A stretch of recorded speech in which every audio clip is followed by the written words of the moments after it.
അനുഗ്രഹിക്കപ്പെട്ട നല്ല സമയത്തിനായി ഞാൻ ദൈവത്തെ സ്തുതിക്കുന്നു, സ്തോത്രം ചെയ്യുന്നു. ദൈവവചനം ശ്രവിച്ചുകൊണ്ടിരിക്കുന്ന എല്ലാ ദൈവമക്കൾക്കും വീണ്ടും വരാമെന്ന് അരുളി ചെയ്തവനായ കർത്താവായ യേശു ക്രിസ്തുവിൻ്റെ ധന്യനാമത്തിൽ ഞാൻ എൻ്റെ സ്നേഹവന്ദനം അറിയിക്കുന്നു. ഇന്നത്തെ അല്പസമയത്തെ ചിന്തയ്ക്കായി 73-ാം സങ്കീർത്തനം 28-ാം വാക്യം നമുക്ക് വായിക്കാം. എന്നാൽ ദൈവത്തോട് അടുത്തിരിക്കുന്നത് എനിക്ക് നല്ലത്, നിന്റെ സകല പ്രവൃത്തികളെയും വർണ്ണിക്കേണ്ടതിന് ഞാൻ യഹോവയായ കർത്താവിനെ എൻ്റെ സങ്കേതം ആക്കിയിരിക്കുന്നു. അനുഗ്രഹിക്കപ്പെട്ട ഒരു വേദവാക്യമാണ് നാം കേട്ടത്. യഹോവയുടെ ആലയത്തിലെ 3 പ്രധാന സംഗീതജ്ഞന്മാരിൽ ഒരാളായിരുന്ന ആസാഫിൻ്റെ കാലുകൾ ഇടറി എന്ന് താൻ 73-ാം സങ്കീർത്തനം 2-ാം വാക്യത്തിൽ രേഖപ്പെടുത്തിയിരിക്കുന്നു. ദുഷ്ടന്മാരുടെ സൗഖ്യം കണ്ടിട്ട് അഹങ്കാരികളോട് അസൂയ തോന്നിയത് കൊണ്ടാണ് തൻ്റെ കാലുകൾ ഇടറുവാൻ തുടങ്ങിയതെന്ന് 73-ാം സങ്കീർത്തനം 3-ാം വാക്യത്തിൽ താൻ സൂചിപ്പിക്കുകയാണ്. ദൈവത്തെ സ്തുതിക്കുന്ന ഗായക സംഘത്തിൻ്റെ നേതാവായ ആസാഫ് കാര്യങ്ങൾ തുറന്ന് പറഞ്ഞതിനാൽ ഇന്ന് എത്രയോ ദൈവദാസന്മാർക്കും ദൈവമക്കൾക്കും പ്രയോജനമായി എന്ന് നാം ഓർക്കണം. ദൈവിക വിഷയങ്ങളിൽ ഒരു വ്യക്തി സമ്പന്നനാകുമ്പോൾ ഭൗതിക വിഷയങ്ങളിൽ അല്പം ഏറ്റക്കുറച്ചിലുണ്ടാകുവാൻ സാധ്യതയുണ്ട്. എന്നാൽ 2 പേരുടെയും സമ്പാദ്യത്തിൻ്റെ മൂല്യം കണക്കാക്കിയാൽ ദൈവത്തിൽ ആശ്രയം വെച്ച മനുഷ്യൻ്റെ നിക്ഷേപമാണ് കൂടുതലെന്ന് നാം കണ്ടെത്തും. ആഡംബരത്തിനൊരു കുറവുമില്ലാതെ ലോകപ്രകാരം ജീവിച്ച ഒരു ധനാഢ്യയായ സഹോദരിയായിരുന്നു ഡയാന രാജകുമാരി. ബ്രിട്ടീഷ് രാജ്ഞിയായിരുന്ന എലിസബത്തിൻ്റെ മരുമകളുടെ കാര്യമാണ് ഞാൻ ഉദ്ദേശിച്ചത്. ധാരാളം സമ്പത്തുള്ളവൾ, ലോകപ്രശസ്ത, നല്ല വിദ്യാഭ്യാസം, 2 ആൺമക്കൾ എല്ലാം ഉണ്ട്. എന്നാൽ ഒരു കാർ അപകടത്തിൽ ആ സഹോദരി കൊല്ലപ്പെട്ടു.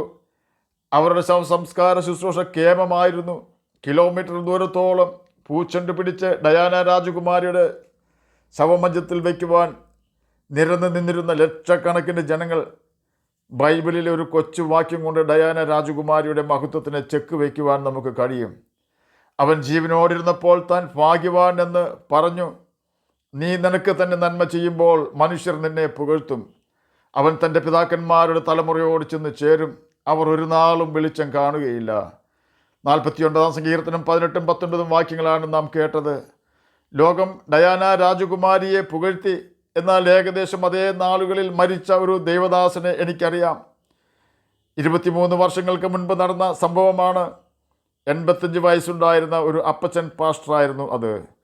അദ്ദേഹത്തിൻ്റെ പേര് എനിക്കറിയില്ല.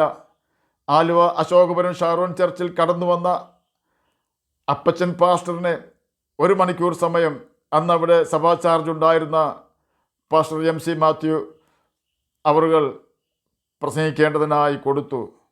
കളർപ്പില്ലാത്ത കാൽവരി സ്നേഹത്തോടെ അല്പം പോലും മറവി സംഭവിക്കാതെ സഭയ്ക്ക് ആവശ്യമായ സന്ദേശം ദൈവാത്മാവ് ആ പാസ്റ്ററിൽ കൂടി നൽകിക്കൊടുത്തു.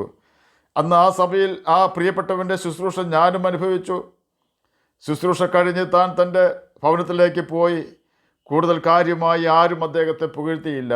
പ്രവാചകന്മാർക്ക് കൊടുക്കുന്ന മഹത്വം പ്രസംഗിക്കുന്നവർക്കാരും കൊടുക്കാറില്ലല്ലോ. ആ ദേവദാസിന് ഒരു സങ്കടവും ഉണ്ടായിരുന്നില്ല. തൻ്റെ കർത്താവിനെ ഉയർത്തി സഭയോട് ദൂതറിയിച്ച് പാസ്റ്റർ സഭയിൽ നിന്നും പോയി. പിറ്റേ ഞായറാഴ്ച വീണ്ടും ഞങ്ങൾ സഭയിൽ ചെന്നപ്പോൾ കേട്ട വാർത്ത ആ ദേവദാസൻ മരിച്ചു എന്നായിരുന്നു. ചുരുക്കി പറഞ്ഞാൽ തൻ്റെ ആയുസിൻ്റെ അവസാന ഞായറാഴ്ചയും ശക്തമായ ദൈവവചന ശുശ്രൂഷ നടത്തിയതിനു ശേഷം പിറ്റേ ഞായറാഴ്ചയാകുന്നതിന് മുമ്പേ താൻ പ്രിയം വെച്ച കർത്താവിൻ്റെ സന്നിധിയിൽ ആ അപ്പച്ചൻ പാസ്റ്റർ ചേർക്കപ്പെട്ടു. കിടപ്പിലാകുവാനോ നൊമ്പരപ്പെടുവാനോ ആ ദൈവഭൃത്യൻ്റെ കർത്താവ് അനുവദിച്ചില്ല. ആ ദൈവദാസൻ ദൈവിക വിഷയങ്ങളിൽ സമ്പന്നനായിരുന്നു. താൻ തന്നെ മഹത്വപ്പെടുത്തുകയോ മറ്റുള്ളവരുടെ ബഹുമാനം ലഭിക്കുവാൻ തക്ക ശുശ്രൂഷ ചെയ്യുകയോ ചെയ്യാതെ ക്രൂശിക്കപ്പെട്ടവനായ കർത്താവായ യേശു ക്രിസ്തുവിനെ ഉയർത്തി. താൻ ഉയർത്തിയ ക്രിസ്തു ആ പിതാവിനെ തൻ്റെ അടുക്കൽ സ്വീകരിച്ചു. വലിയ ആർഭാടമായ ശവസംസ്കാര ശുശ്രൂഷയോ ലോകപ്രകാരമുള്ള പബ്ലിസിറ്റിയോ ഒന്നും അദ്ദേഹത്തിന് ലഭിച്ചില്ല. എന്നാൽ നിത്യതയിൽ ദൈവമുഖം കാണുവാൻ, ദൈവകുഞ്ഞായി കർത്താവിൻ്റെ സന്നിധിയിൽ വിശ്രമിക്കുവാനുള്ള ഭാഗ്യം കർത്തൃദാസന് ലഭിച്ചു. തന്നെയുമല്ല, ആ ദൈവദാസനെ കാര്യമായി ആരും മാനിച്ചില്ല എങ്കിലും തൻ്റെ ജീവിതത്തിലെ അവസാന ഞായറാഴ്ചയായിരുന്ന ആലുവ ഷാരോൺ സഭയിലെ പ്രസംഗം അന്ന് ഒരാൾ റെക്കോർഡ് ചെയ്തിരുന്നു. ദൈവം വിശ്വസ്തനാണെന്നും ആ ദൈവഭൃത്യൻ ദൈവസന്നിധിയിൽ എത്തിയിട്ടുണ്ടെന്നും ആ ഒരു സംഭവം മാത്രം മതിയാകും. എന്നെ കേൾക്കുന്ന പ്രിയ ദൈവമകനെ, ദൈവമകളെ, യേശു പറഞ്ഞൊരു കാര്യം ഞാൻ പറയട്ടെ. കള്ളൻ മോഷ്ടിക്കാത്തതും പുഴിയെടുക്കാത്തതുമായ സ്വർഗത്തിൽ നിക്ഷേപം സ്വരൂപിച്ചുകൊള്ളുവിൻ. അതുമാത്രമേ നമ്മോടുകൂടെ വരുവാനുണ്ടാവുകയുള്ളൂ.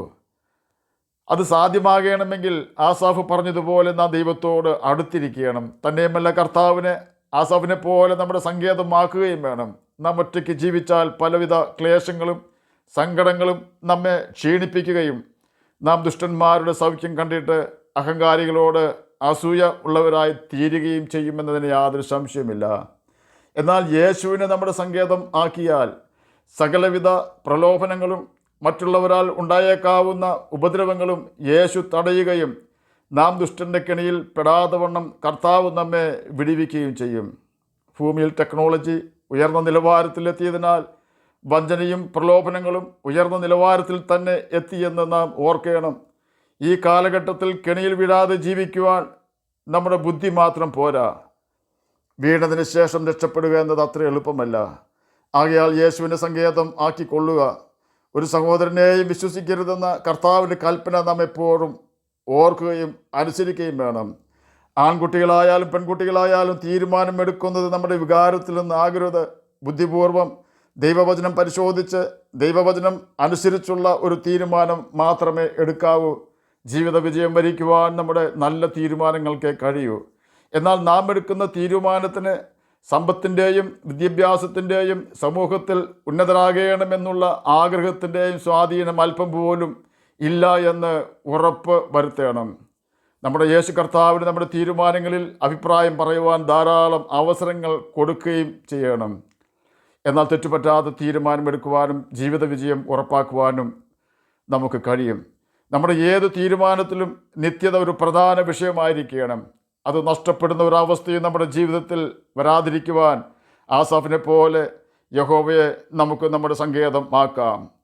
അവൻ്റെ പ്രമാണം അനുസരിച്ചുകൊണ്ട് നമുക്ക് നിത്യജീവൻ അവകാശികളായി തീരുകയും ചെയ്യാം. അതിന് കർത്താവ് നമ്മെ സഹായിക്കട്ടെ എന്ന് പ്രാർത്ഥിച്ചുകൊണ്ട് ഞാൻ എൻ്റെ വാക്കുകളിൽ നിന്ന് വിരമിക്കുന്നു. നമുക്ക് പ്രാർത്ഥിക്കാം. ഞങ്ങളെ സ്നേഹിക്കുന്ന സ്വർഗീയ പിതാവേ, നല്ല വചനത്തിനായി അങ്ങയെ സ്തുതിക്കുന്നു, സ്തോത്രം ചെയ്യുന്നു. എന്നെ കേൾക്കുന്ന ഏതെങ്കിലും പ്രിയപ്പെട്ടവർ നിരാശരായിരിക്കുന്നെങ്കിൽ അങ്ങ് അവരുടെ നിരാശ മാറ്റിക്കൊടുക്കണമേ. സമാധാനവും പ്രത്യാശയും കൊടുക്കണമേ. ജോലിയില്ലാത്തവർക്ക് ജോലി കൊടുക്കണമേ. സ്വന്തമായി വീടില്ലാത്തവർക്ക് വീട് കൊടുക്കണമേ. പഠിക്കുന്ന കുഞ്ഞുങ്ങൾക്ക് പഠിക്കുവാനുള്ള ബുദ്ധിയും ജ്ഞാനവും ഓർമ്മശക്തിയും കൊടുക്കണമേ. പ്രാർത്ഥന കേട്ടതിനായി സ്തോത്രം. യേശുവിൻ്റെ നാമത്തിൽ തന്നെ ആമേൻ. കർത്താവ് എല്ലാവരെയും അനുഗ്രഹിക്കട്ടെ.